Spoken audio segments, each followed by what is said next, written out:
funny stories. I don't know whether it's because he thinks I'm not funny enough or whether he's just hoping I will quote him one of these days. And so maybe I will accomplish both by telling you one of the stories he recently sent me. He comes from India, lives in the UAE. Actually, his son goes here to Moody.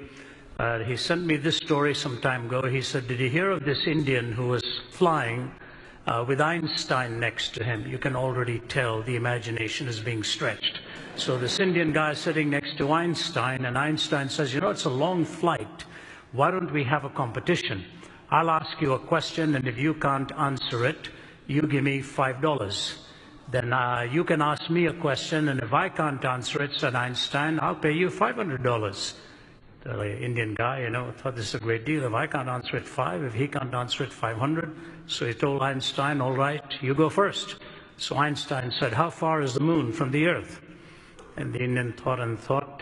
He said, you know what, I really don't have the exact answer. Here's $5. Then he looked at Einstein and said, what goes up a hill with 3 legs and comes down with 4? And Einstein worked through all of his knowledge of science, couldn't figure out what he was talking about, put his hand into his pocket and gave him $500. Einstein's turn again.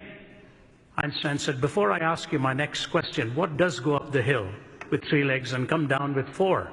And the Indian put his hand into his pocket and gave him $5.